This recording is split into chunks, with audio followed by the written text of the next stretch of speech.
again with another tier list, a classic, not real music, ready-made tier list for your use, for your enjoyment of my video. And today we're looking at 2020's so far rap albums. That didn't string together, did it? The best rap albums of the 2020s so far. And you're probably wondering, oh, okay, 2020 so far, is this what we're doing here? Yeah, it's what we're doing. Throughout the year, I'm going to be sprinkling in some 2020 so far type content, tier lists, other kind of videos that you want to see. Obviously, request them in the comments, whatever you want to see on this channel.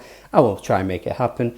And yeah, because we're kind of halfway through the decade-ish, and I know a lot of publications, I know a lot of content creators will be making good use of rinsing that 2020 stuff so far, because you know how it works out here, and I'm going to be joining as well. I'm going to be rinsing it too. I'm sick of this channel stagnating. I want to see it grow. I want to see the content like this take off and grow the channel. God, let me sell out. Let a boy sell out. Can you let me sell out? Is that okay? Am I loud? Okay. So I've picked 50 significant and, relevant 2020s rap albums, with a few underrated ones sprinkled in as well. You know how I like to do things here.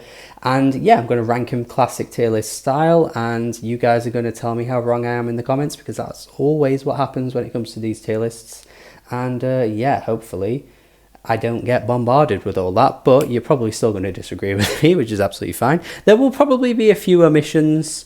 I didn't, include absolutely everything. I always keep it to 50 because this video could go on forever if I talked about every significant album ever in the past 5 years. It would be a friggin' crazy. But try to narrow it down to as many important ones as I could. And yeah, let's just get on with it. You can click the link in the description to make your own, then share it on social media, share it with me on Instagram, Twitter, wherever you follow me. That would be great.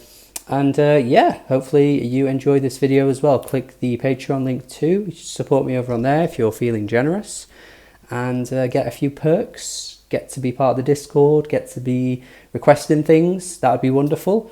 Let's just get on with the video. 50 albums, ranking, go. Okay, as always, I've got the tier list here to the side of me ever so slightly, and I'm gonna friggin' rank the stuff. Okay, we're gonna rank it pretty hard, guys. 450 to start. 454, not 450. 454 to start things off. I actually listened to this very recently, and I think it's very good. I think it's very good, guys. I'm not gonna lie to you. I think it's very melodically pleasing. I think in terms of like that baby voice style of sort of trap melodic stuff that's coming through, 454 is one of the more fun ones to me. I really enjoy tracks like Wonder. I really like the run of tracks at the beginning as well. There's just a lot of fun to be had here. And yeah, it's just very likable, easy going music that doesn't really try to be anything other than that. It is just essentially doing that, and it's doing it well. I could definitely see why someone would think this is bad, but for me, I like it. We've got Avondale Bowling Club, also in very good. Slightly higher up though. I have a soft spot for these guys. I think Tom Scott is a really underrated rapper. I think he is honestly fantastic. Like the depiction of coming from a lower income background and coming from poverty is so stark, and like he just has such an eye and a detail for understanding those things. And yeah, I love it when he goes really introspective and talks about those things in his songs. I think it's really great. But also he's just really good at being emotive and really good at being reflective. Just such a good rapper. It's crazy how like overlooked these guys are. They should be talked about in the same way that so many other jazz rap artists are, because they're just as good as so many. And I would say it's not as good as the debut album, but Trees is very good, and Still Feel Broke is one of my favorite rap songs of the 2020 so far. If you're going to take anything away from this video and this album, at least click on Still Feel Broke, because that song is amazing. That would be like right at the top. Oh yeah, I've labelled it Future All-Timer, because obviously we don't quite know if something's an all-timer yet, because it's probably only come out in the last couple of years, and it would be silly to label it in classic or all-timer already. But maybe you can just throw it in there as like a, maybe one day could it be a part of the future classics. Hard to predict stuff like that, but I'm only going to put in a few of those in there, because that is very hard to predict. Okay, what's going on with my hair over there? Baby Keem, bit of a hot take, I guess, but I don't know, man. I liked it when he was a bit sillier and a bit goofier and just kind of rapped over stupid beats. I liked those albums and mixtapes more than Melodic Blue. Everyone loves the Melodic Blue. I liked him before. Okay, I liked him before. All right. Yeah, it's just fine to me. You can see he's on a path to something really good, though. And I think there's a few albums like this on this list where they've been really gassed up and they've been really praised already. But for me, I feel like they've got another level to go. And Baby Keem, I think, has another level to go. I think there's something to what he's trying to do. And obviously Family Ties is good and whatever. But yeah, I think he's got another level to go.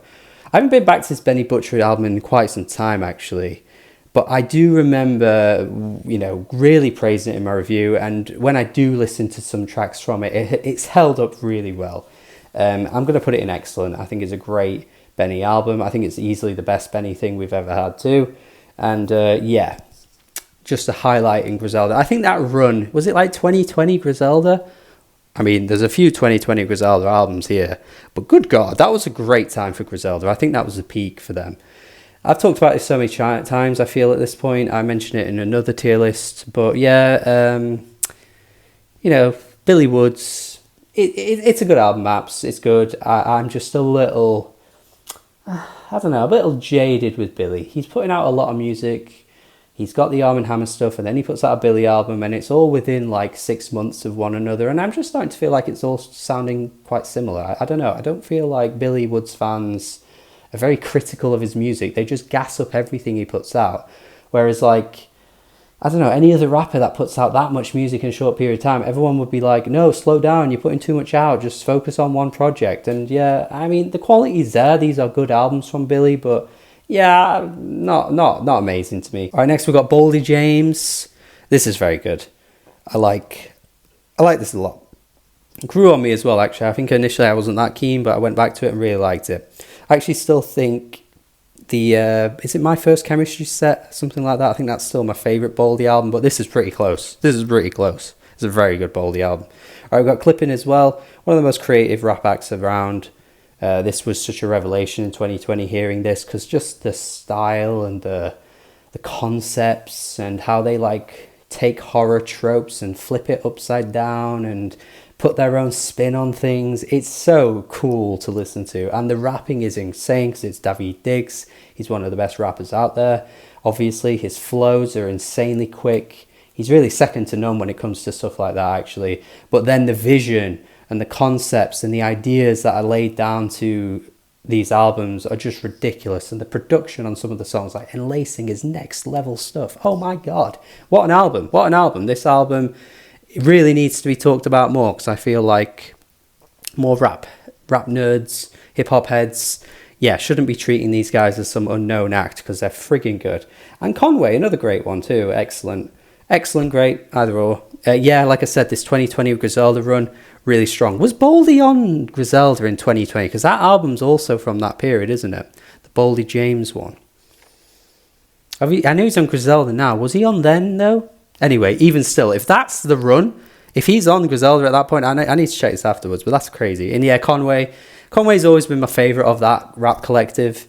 Just find him really cold, find him really gruesome in a way that is believable. I think some rappers sometimes kind of throw in that content for shock value and it just lands a bit awkwardly, whereas Conway, it just is so, it's like watching like a crime film or something, listening to Conway. It's so interesting, it's so vivid, and yeah, the production was probably the best it's ever been in his career on this album. So yeah, it's got to be excellent for me.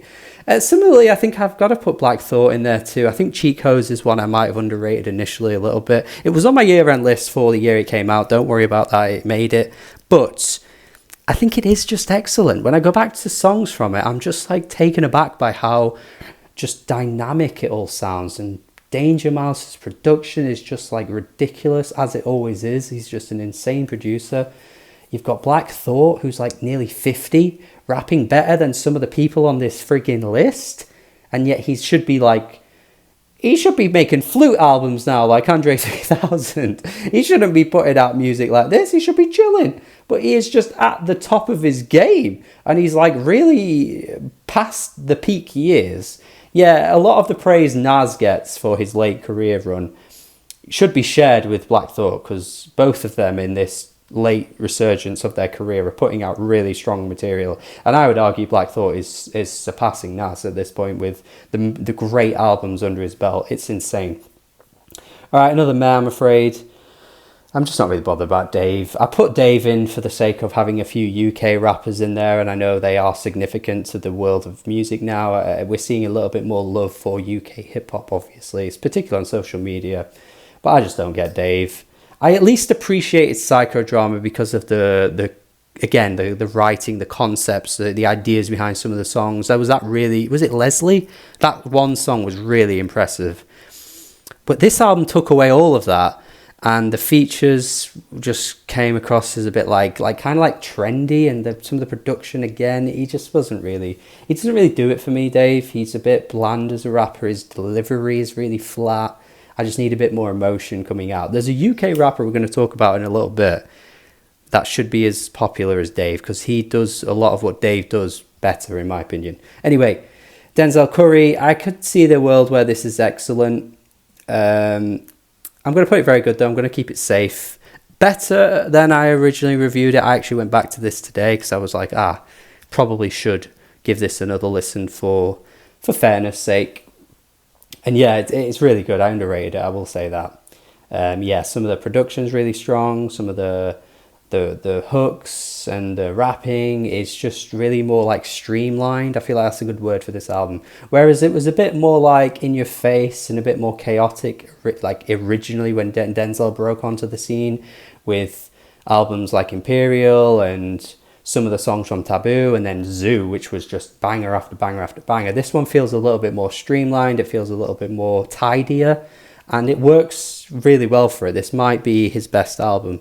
It's either this or Zoo for me, which I know might be controversial, but I really like Zoo. I think Zoo is just hard as hell. And whereas this one is kind of a complete shift from that, but it still works. All right, next one of the biggest albums of the decade so far, unparalleled really because of how successful Drake is. It's a shared album though with 21, Her Loss, and I'll be honest, I don't really go back to it, so maybe I'm being a bit generous to this one because I really just don't go back to any of the songs from it, but I will say I did enjoy it when it came out.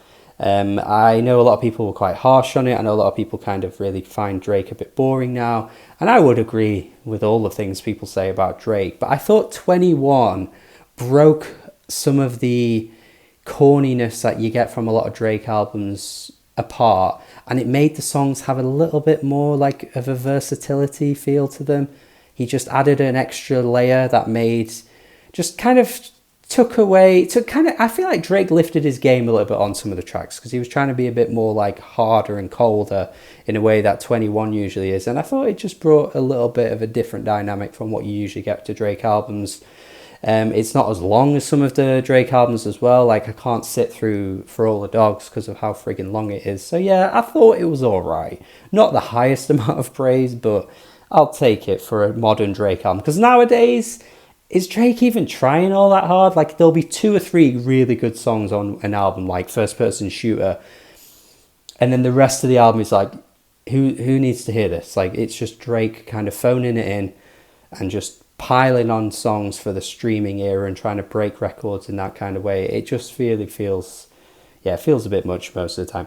Earl Sweatshirt, I'm going to go very good. I think, Sick. I think it's really good. Honestly, I think it's got some of his best songs on it. I was quite surprised at the response to it when it first came out. Some people were quite harsh on it, but I liked it a lot. I ain't got much else to say about it, but I thought it was really good. Music to be Murdered By, probably borderline bad if we're being honest, just because modern Eminem is really not at that level, but I remember not liking it, not hating it as much as I expected, because like the run he was on, Revival, Jesus Christ, like anything after Revival I was just scared. I was like, I don't know if I can sit through another Eminem album ever again. That was terrible, but it wasn't too bad. His flow on Godzilla still makes me laugh though, where he's like, Anyway, yeah, pretty meh. But yeah, I mean, Eminem stans will probably go wild at seeing that, if there's any Eminem stans that even watch this channel. But be serious, guys. Like, Eminem nowadays, are you serious? Has he really dropped anything great in the past 10, 15 years? Come on. Like, be serious. Like, just put your bias aside for 1 second, right? It just isn't that good. It hasn't been good for a long time. Come on. Freddie Gibbs, Alchemist. I think, no, actually, I'll put Freddie Gibbs a bit higher up. Yeah, this was really good. Microphone check, 1, 2, mic check. Yeah, Freddie Gibbs really came through with a really strong album. Alfredo, obviously. Yeah, just rapping really well over some really nice Alchemist beats. You can't really go wrong. Future, not at his best with this one, but it's still... Oh, no, it's not that good. It's still actually really good. Annoyingly, I'm a big Future fan, but I'm sort of like at the point where I'm like, he can't keep putting out good albums, right? But I actually thought I Never Liked You was really good. I also thought High Off Life was pretty good as well. It'd probably be in the decent tier, but I didn't put it on this tier list. Injury Reserve, yeah, I mean, it's as good as everyone says. It hit a point where it was like, oh my god, people are really like raving about this album, and I'm a massive Injury Reserve fan. But I couldn't quite believe how much praise this album got. I was like, holy mother of God. But it is as good as people say. It's creative.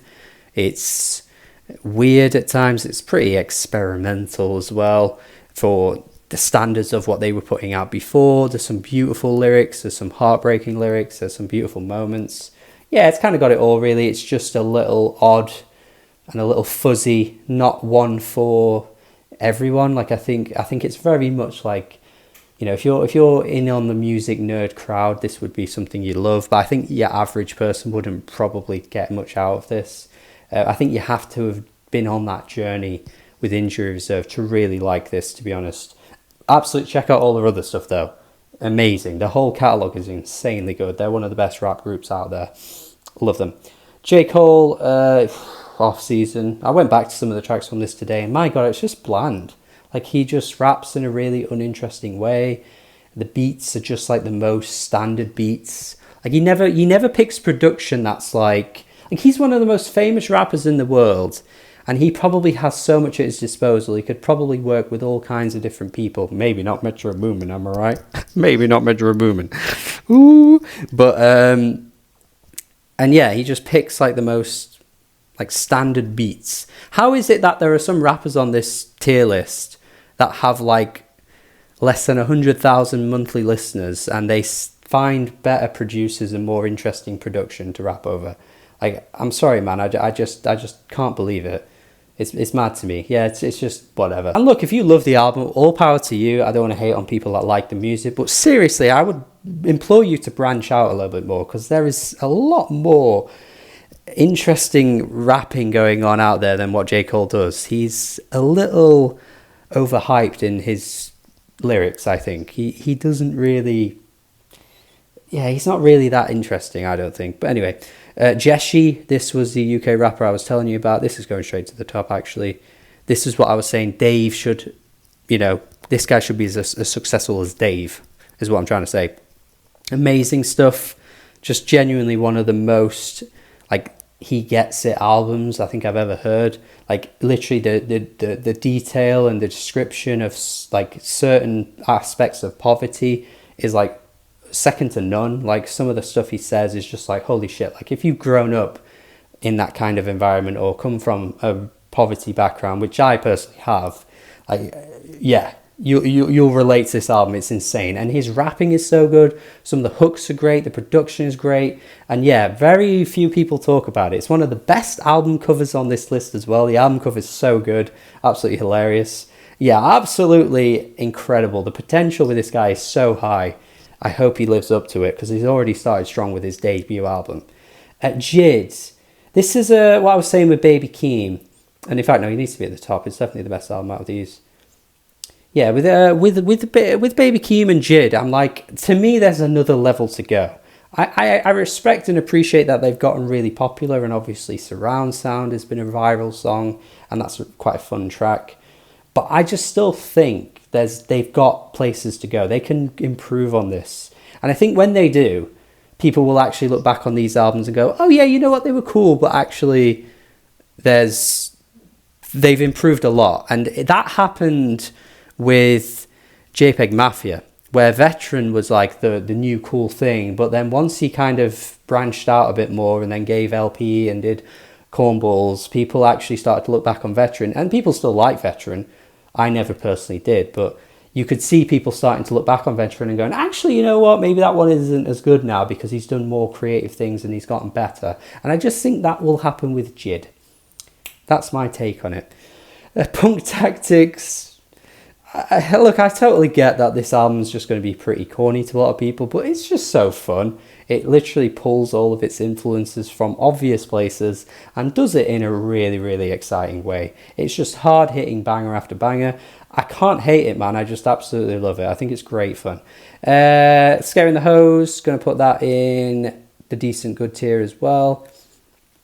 I mean, it's cool. I think people were going a bit crazy about it, honestly. Some of the mixing at times is pretty bad. Like, let's not go crazy, guys. Sometimes you genuinely can't hear Danny Brown's voice. Like, it is weird.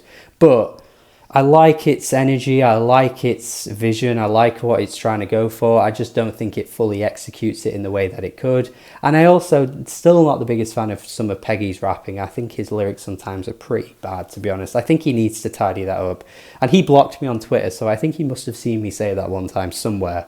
Because I don't think I've ever tweeted at him once in my life, but he somehow has me blocked. So I think he's seen my videos. But I'll keep saying it. I've got to be honest and true to what I believe. I think his rapping could be a bit better. That's all I'm going to say.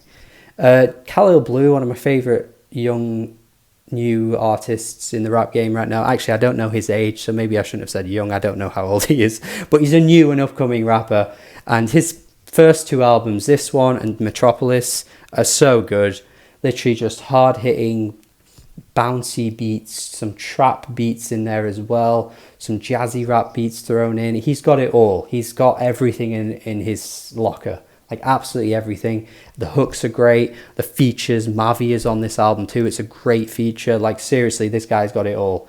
He should be talked about way more. I absolutely love it. Oh, a few Kanye albums coming next.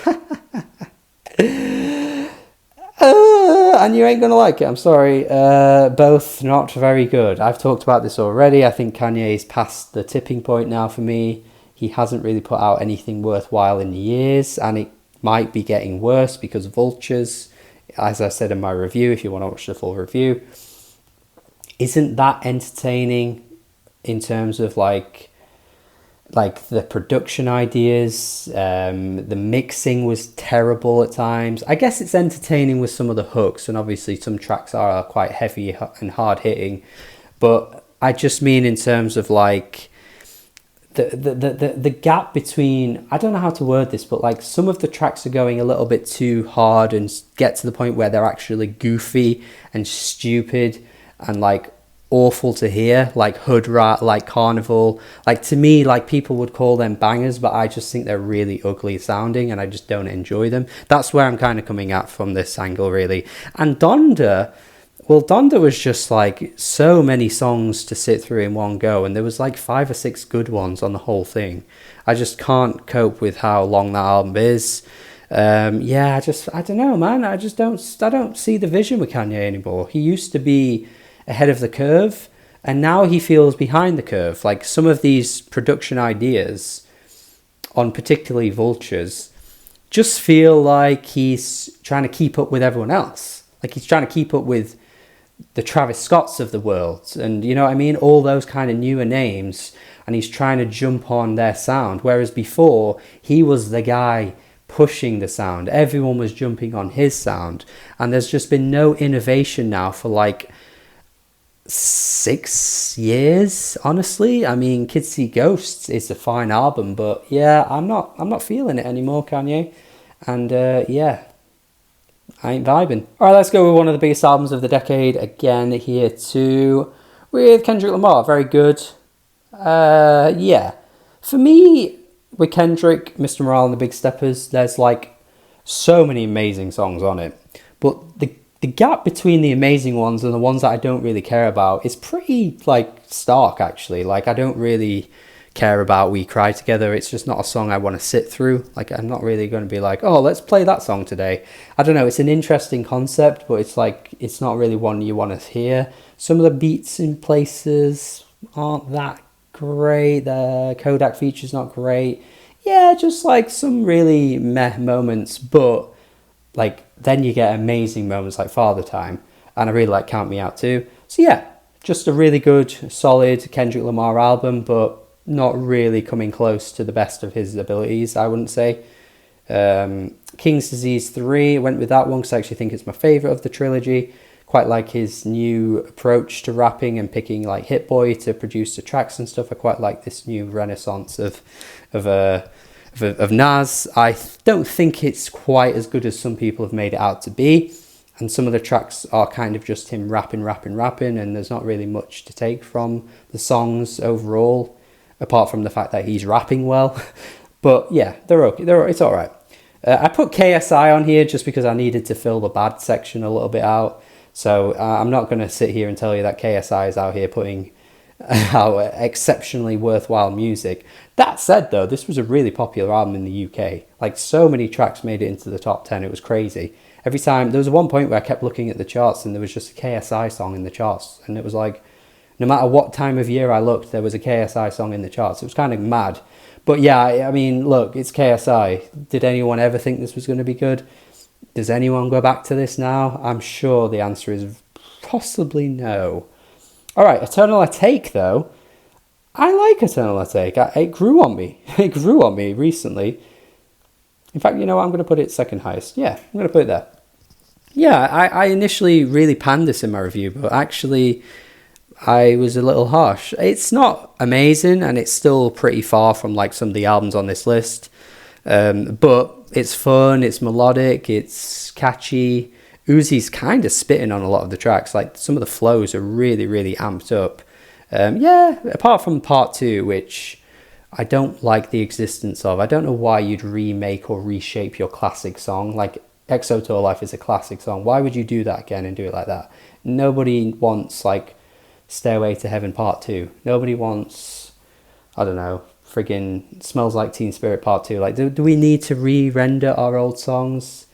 Is that a thing we should do? I'm going to say no. I'm going to say no. All right. And by the way, Stairway to Heaven, maybe not the best example. It's a good song, but it's like, I don't know. I don't want to hear it that much anymore. Anyway. Lil Sims, I'm going to put Future All Timer. It just is that good. Like, it just is. I couldn't believe it as well, because like, this album was great when it came out, but it's kind of aging really well in a weird way too. Like, I'm going back to some of the songs and they sound better than they did when they first came out, and they already sounded great. It's just a really, really magical album when that can happen. And it's just aging ridiculously well. A lot of people have a lot of backlash towards Sims now. I don't know if it's just the general trend we see for female rappers, because it does seem like people are a little bit more vitriolic with their opinions when it comes to female rappers. I don't know, man. It's kind of odd. You see it with No Name too. I mean, No Name doesn't really help herself with some of the things she says on Twitter and stuff, and some of the outbursts that she has. Whereas Little Sims just comes across really wholesome and never really has that part to her shown really to us. And yeah, so, but still, I don't know, man. Like I feel like people aren't actually listening to the albums. Like, the production, the rapping, it just all feels so grandiose, and yeah, there's really not much out there like it. It really is just that good. Introvert is incredible. Woman is incredible.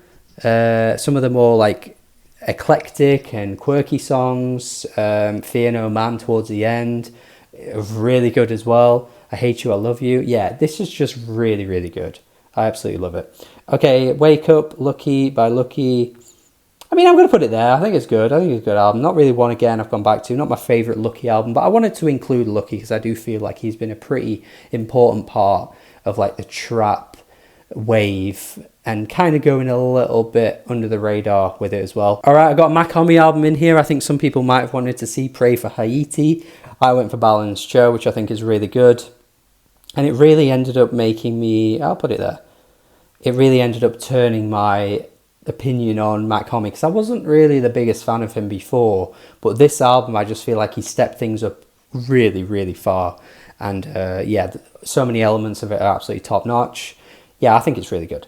All right, McKinley Dixon is one of the probably the most underrated albums on this list. Why the hell is it not moving? McKinley Dixon, come on, man. Yeah, definitely one of the most underrated rappers of this list. Like, when we were in a year of everyone saying that rap isn't, you know, as good anymore and rap is dead and all that kind of stuff that everyone was saying last year, and yet none of those people were gassing up McKinley Dixon. I mean, you kind of just have to side-eye people sometimes, because it's like, what are you really about? Okay, what are you really about? Are you about this rap game life? Because I don't think you are. Do you just want to see all your, you know, all the popular rappers drop an album just so then you can have an opinion on it? Do you actually dig deep? Do you actually go and out your way to find new music? Because this guy, McKinley Dixon, yeah, he dropped a fucking excellent album, man. This is one of the best of the decade. Metro Boomin, definitely one of the most exciting and, yeah, most enjoyable, like, mainstream rap releases of the decade. It probably could be excellent, to be honest with you. I think I might put it higher up. It's definitely, like, on the border. It's in there somewhere. It could either or. But so many songs are really replayable. The features are fantastic. Yeah, just really good stuff. For me, my sort of challenge now for Metro Boomin is to just get a little bit more creative with the people he collabs with, because it's like, we've seen what he can do with Future, Thugger, everyone else that he gets on board with so frequently. You know, the Migos folk, I suppose, and everyone else that features on this album. Like, let's see if you can do some new stuff with new people, and then I think he'd be in the conversation of one of the best producers, maybe of all time. Not like top 2 or 3 or 4, like, he wouldn't be that high, but I think he'd be in the conversation for like top 15, because I think he just needs to now show people a new side to him. Yeah. All right, Navy Blue. Yeah, this is like a really enjoyable, soulful rap album that I think went a bit under the radar. I think it's great. Not really much to say about this Navy Blue album, but it's definitely for your typical rap fans. I think it's as good as anything out there. Yeah, really good. Pink Friday 2, kind of a mess and maybe terrible, but also kind of funny at the same time. Like, some of the samples and some of the stuff that she was doing on the album is so blatantly a cash grab, and yet I kind of was just staring at it, sort of like my jaw dropping, just couldn't believe some of the things she was doing, and didn't end up hating it, but it probably is in the bad tier, for being honest. Nicki Minaj, again, is kind of past the tipping point now, where it's like, there's not really much we can do to save the quality of your music anymore. I mean, Bigfoot was just like, wow, like, this is what you're doing. You're releasing this to the public, okay? Wow, okay. Wow, okay. JPEG Mafia, I've mentioned a few things on him already. It's definitely the highest of the meh, because I just think some of the production and some of the chopping and the sampling is just like next level stuff. Like, seriously, when you kind of watch how he samples, like, if you watch sampling videos like I do, because I'm a nerd, and you see how some of the beats and some of the things he pulls his ideas from and makes it into a totally different song, it's like, he is truly one of the best out there at the moment. But the rapping, some of his lyrics, I'm just not here for it. And not every track is as good as the next one in terms of production. It only has those jaw-dropping, wow, okay moments, you know, not all the way through the album. They are there, but they're not the whole way through for me. But yeah, I've always had a bit of a tricky relationship with his music, to be honest with you. So I understand that a lot of people would probably see that and think, what the hell is this guy talking about? But for me, I don't know, man. Just, again, his writing, his lyrics just get a bit boring to me. Okay, a bit of a hot take here, I guess, but Pierre Bourne, I fully get that not many people would agree with this, but I truly think this is the best trap album of the decade so far. I think the production is insanely good. I think the way the tracks flow into one another and the beat switches come through, they're just remarkable. Like, I'm absolutely in awe of how he does what he does on this album. He's not the most engaging rapper, and I know a lot of people criticize this album for that reason, and I definitely get it. But for me, yeah, I absolutely find it so intoxicating. So, like, it's so hard, it's so easy to get lost in, it's so easy to just get absolutely swept in all the atmosphere. It's really, really amazing. I think, honestly, people should go back to this. If you didn't like it when it first came out, I'd give it another go, because I've gone back to some of these albums. I didn't like Uzi, but, you know, you can change your mind. You can have a new vision for an album. You can appreciate things differently. All right, we got one of the big ones, A Whole Lot of Red. Again, one that grew on me. I like the ambition, and it is probably, of this list, the most influential, because we have a totally new wave of albums that have come through, and artists that have come through that clearly were inspired by this album. Like, there's absolutely no denying it. But in terms of the quality and stuff, I think some of the beats can get a bit annoying. Some of the I guess ad libs, or maybe some of his like brash delivery can get a little bit annoying at times as well. I just don't think the whole thing quite delivers from front to back for me personally. But I appreciate what it's done for music, and I think it is good overall. Again, an album that initially I wasn't too keen on, but I've grown to see and appreciate it. But I know a lot of people would probably put this in future all-timer, and that's absolutely fine. I think Pusha T's album was good. I think people went a little overboard with it, though, because I don't know. I don't think it's like doing anything we haven't heard him do before, and it's not doing anything all that special either. I'm a bit of an old school guy when it comes to Pusha T. I actually think his best work will always be with clips, and I think nowadays his rapping and his style, he's just running, ironically, almost dry, because he keeps rapping about the same things. So yeah, maybe a bit old school with my opinion on Pusha T, but it's still good. Okay, Red Veil. On the opposite end of the spectrum to Black Thought, this guy is one of the youngest rappers on the list and is rapping better than a lot of these people, which is insane. Because you'd expect someone who's like in their teens to still kind of be, you know, finding their feet. Maybe there's potential there, but he's already got it, man. I'm telling you right now. In fact, this is going to go higher up. This is so good. Yeah, the beats, the samples, it's so warm and like inviting. It's such a great album. It's so smile inducing at times. His rapping is so pleasant and enjoyable. Yeah, he's just got so much going for him. I love Red Veil's album. I think it's great. Run the Jewels 4, not really at the best anymore.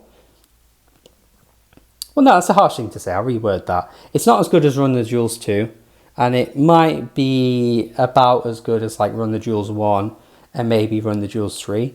But yeah, I think a lot of people have kind of gotten a bit bored of their style. I don't know. I think they were definitely doing some really interesting things on a lyrical level on this album. There were some amazing writing moments on this thing.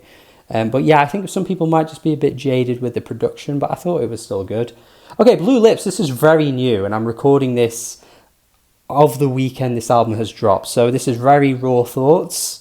And maybe my opinion will change, but for what I heard on the first listen, I'll definitely say it was at least good. I really liked it. It could probably rise, but I don't want to go too far with it just yet, because I'm not sure. I've only given it one listen. You can't really judge it off of that. But I wanted to include it, though, because I know a lot of people, once they see this tier list, will have probably given the album quite a few listens. But yeah, Schoolboy Q. Fair play. Some of these tracks were rocking, were absolutely slapping my face. My God, the Rico Nasty track is just ridiculously hard. It's so gnarly and so aggressive, but it's really bloody good. Yeah, there were some really great tracks on it. I kind of wanted every track to go as hard as that, though. Pig Feet was another that went really hard. But I think he was trying to, you know, show us that he wanted to do a few new things, and it wasn't always about just doing hard-hitting bangers. So yeah, maybe needs a bit of processing, I think, that album. All right, Smino, Love for Rent. Yeah, this is one of the best albums on this list. Yeah, I'll put it there. Just so enjoyable, so giddy, so excitable. His delivery is just so creative. He pulls from like, you know, southern rap influences, but has a totally new fresh approach to make the songs quite bouncy, quite fun, quite enjoyable. It's just such a good album, man. Smino, really love what he was doing on this one. It's his best work to date. And I did like his other stuff, but goddamn, he really came into his own. And some of the features as well, by the way, on this album were ridiculously good. Like the Doechii feature, like there's so many good features on here. It was a really, really well put together album, and you could see he wanted to make sure that every person involved was like at their A game before he put it out. And the features stepped up because they're so good. They're so bloody good. Goddamn. Right. Travis Scott just seems to have so much discourse around this album. And it's like, why? Like, it is really good, but I don't know. Even to this day, I see so many people like talking about, you know, Travis, does he have an identity? And then you've got everyone saying, like, people saying it's underrated. And then the fact that he didn't win a Grammy just spurred even more discourse. And it just is so like, whoa. Like, let's calm down, guys. It's not the most, you know, exciting Travis album there's ever been, and there's been better albums over the past couple of years as well. I just think we were so starved of a mainstream album that this just was the one that got everyone going all over the place with their opinions and stuff. Like, it's really good. I get the critiques, and I do think sometimes I wish Travis had a bit more to say, but it's really just that kind of like sort of mid to back end section of the album where it just really starts to like get a bit dull, and some of the tracks are just pretty forgettable, but the bulk of it is really good. Right now we're at the last 5 albums I'm going to be discussing here, and I've got to say, what is my favourite rap album of the decade so far? It's Tyler, the Creator, Call Me If You Get Lost. Another album that I think initially I underrated. How many friggin' albums have I said that about? There are many albums I've kept the same opinion of, I will say, but there's always those select few that bounce out to you and you just end up changing your mind on them. But yeah, just fantastic. Just has all of the qualities of, you know, a versatile rapper who's just at the top of their game. The rapping is great, the hooks are great, the personality is just there. There just needs to be more people like Tyler, and Tyler just occupies such a space in hip-hop that no one else seems to be even close to, in terms of like having the package to be able to do it all. And he, with that in mind, when he's literally self-producing it as well, like, you can't take anything away from him. Is he as good of a rapper as, say, Black Thought? Obviously not. But all of the other things that he has to his game is just so far and away from anyone else close to him. Probably going to call me, you know, a glazer, or I'm glazing over Tyler right now, but can you really deny anything here? I just absolutely love it. Yeah, he's proven it. He's proven time and time again how good he is. And this, for me, has just grown to be my favourite rap album of the decade so far. So yeah, that's where I'm at. That is the top album. There is no one coming close. So that means the last 4 will not be that high. But that being said, Vince Staples kind of dropped a pretty bloody good album. I don't know what's happening to the tier list, but it should be moving. There we go. Maybe not that high, actually, a little bit lower, but yeah, I really liked Vince Staples' self-titles. It's one that people seem to be a little underwhelmed with, but I thought it just had all of the qualities of a great Vince Staples album in a new way. Like, it wasn't as vibrant or maybe as refreshing or as new or as creative as a Big Fish Theory, but he just kind of honed in on the emotions a little bit more. He just kind of focused more on his rapping. He was picking some really, really nice, lush beats to rap over. I just thought he just nailed it, to be honest. To put it quite simply, I just thought he nailed it. It's my favourite one from Vince. I know that isn't an agreeable take, but that's just where I'm at with Vince. Sometimes you do have that one album with an artist where it's like, for you personally, it just hits that bit harder. Sometimes the obvious album, like, I guess, the To Pimp a Butterfly, is the one that everyone likes and everyone likes the most. But some artists, it's a little different, and I feel like Vince is that for me, where it's like, I just like this one the most. I have the best connection to it, and it's just very personal to what I like. And that's how music should be anyway, really. Yeat, 2093, kind of went crazy on this one, didn't he? This is, yeah, definitely one of the best of the very goods. I just can't believe how stark and gloomy and industrial and futuristic and dystopian it sounds. Like, it really feels like it could be a game changer. And I mentioned that in my review as well, where I'm just like, at this point, is this going to be the album that starts a new era for Rage as a genre? Are more people going to be wanting to do this sound? And I think the answer is obviously going to take a while to be answered, because we don't know when people are going to, you know, start taking ideas from this album, or if it even has any influence at all. Who's to say? But for me personally, I could see it changing things. Yeah. Young Nudy, had to include a Young Nudy album because I really like him, and this has always been one of my favourite Nudy albums. Just not really anything to say here. It's just, if you've never heard it, it's very much just your typical trap album, with actually some really deeper moments as well, where he goes quite introspective, which was quite new for Nudy. But yeah, I just have a lot of fun with this one.